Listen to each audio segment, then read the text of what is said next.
আমি আর বাড়ি যাব না। কে রে দিলি দুপুরে বেলার ঘুমটা ভাঙিয়ে? কে এখানে বসে বসে কাঁদছিস? সাহস তো কম নয়। এমনিতেই এই পথে কেউ যায় না এখন, খালি পেটে ঘুম আসে না। যদিও বা একটু ঘুম এলো, দিলি ভাঙিয়ে। যাই বেটা দাঁড়া। আরে এটা কি? এত সুন্দর দেখতে একটা ছেলে। কে এটা? খবর নিতে হচ্ছে তো। এরকম একটা ছেলেকে যদি আমি বিয়ে করতে পারতুম। High high. তা যাই, ছেলেটার একটু খোঁজ খবর নিয়ে আসি। দেখি যদি কে বিয়ে করা যায় তাহলে আমার পেতনির সংসার ভালোই চলবে।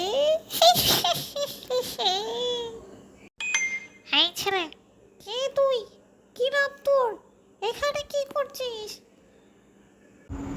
আমার নাম রাজু।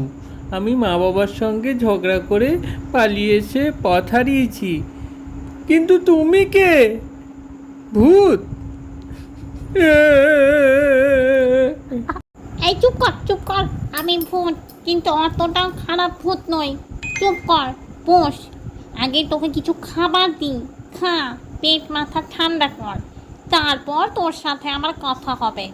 আমি অতটাও খারাপ ভূত নই যে তোকে না খাইয়ে রাখবো। নে, খাবারটা খা। রাজুর বাবা বাড়ির সামনে বসে বসে চা খাচ্ছিল।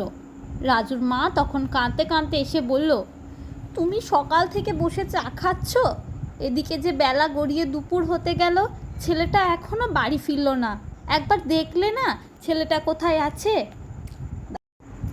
আশেপাশে সব দেখেছি, মাঠ ঘাট, পুকুর পাড়, খেলার মাঠ, বন্ধুদের সবার বাড়ি, কিন্তু ওকে তো কোথাও খুঁজে পাচ্ছি না। এমন সময় রাজুদের গ্রামের জেলে কাকা হন্তদন্ত হয়ে তার মা বাবার কাছে এসে বলল, আমি দেখেছি রাজু সকালবেলা কাঁদতে কাঁদতে ওই ভুতুড়ে জঙ্গলটার দিকে গেল। এই কথা শুনে রাজুর মা তো কাঁদতে লাগলেন। হাই হাই, আমার ছেলেটার কি হলো? শেষে ওকে পেতনিতে খাবে। রাজুর বাবা তখন বললেন, না না, চলো আমরা সাধু বাবার কাছে যাই। শান্ত নির্জন বনে সাধু বাবা এক জায়গায় বসে ধ্যান করছিলেন। রাজুর মা ও বাবা তার কাছে এসে কেঁদে লুটিয়ে পড়লেন। রাজুর মা কাঁদতে কাঁদতে বললেন, বাবা, আমার ছেলেটা আজকে 2 দিন ধরে নিখোঁজ।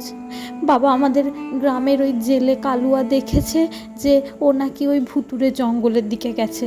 আপনি কিছু উপায় করুন বাবা, আমার ছেলেটাকে আমার কাছে ফিরিয়ে দিন।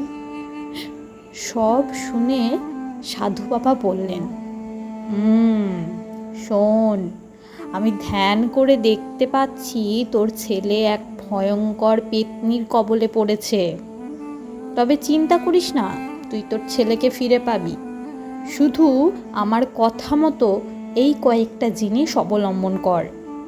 পেতনি তোর ছেলেকে বিয়ে করে তোর বাড়ি ঠিক আসবে, আর ঠিক সে সময় তুই এই মন্ত্রপুত ঝাড়ু দিয়ে তাকে আঘাত করলেই সে উধাও হয়ে তোর ছেলেকে ফিরে পাবি। রাজু ভাবছিল কিভাবে এই পেতনির হাত থেকে রক্ষা পাওয়া যায়, আর পেতনি ভাবছিল কিভাবে তাকে বিয়ে করা যায়। পেতনি তাকে বলল, কিরে, বিয়ের জন্য তুই প্রস্তুত তো? আজ সন্ধ্যেতেই আমাদের বিয়ে হবে। ওই যে শেওড়া গাছের তলায় এক ব্রহ্মদত্তী পুরুত থাকে, ওই আমাদের সব ভূত পেত্নির বিয়ে দেয়। ওখানেই তোর আর আমার বিয়ে হবে। আরে শোন, বেশি চালাকি করতে যাবি না, তাহলে না খাটটা একবারে মটকে দেব। রাজু প্রথম থেকেই দুশ্চিন্তাগ্রস্ত ছিল, এবার তার ভয় আরও বাড়ল। তাই সে ভয়ে ভয়ে বলল, না না, আমার বিয়ে করতে কোনো অসুবিধা নেই, আমি রাজি।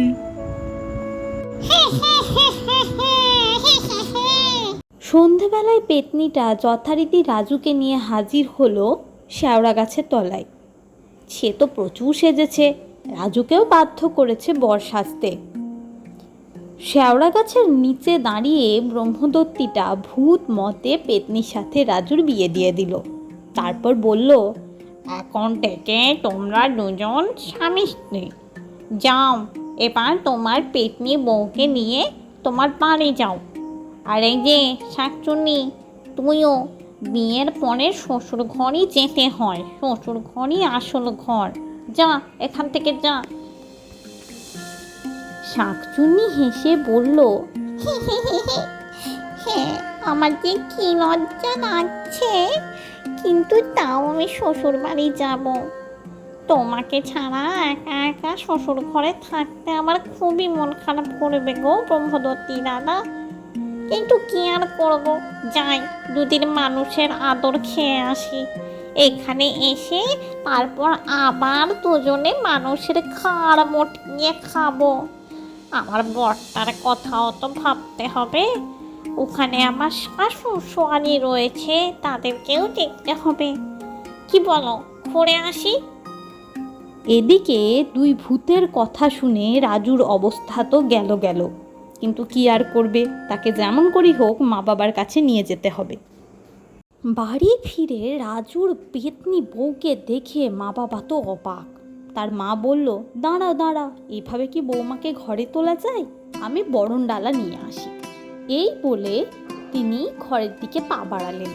তার বাবা অবাক হয়ে ভয় চোখে সেখানে দাঁড়িয়ে থাকলেন, আর পেতনি হাসতে লাগলো।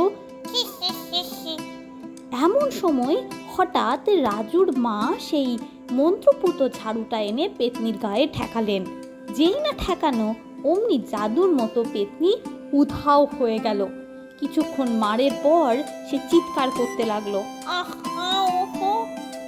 পেতনি চলে যেতে তার বাবা, মা এবং রাজু যেন হাঁপ ছেড়ে বাঁচল।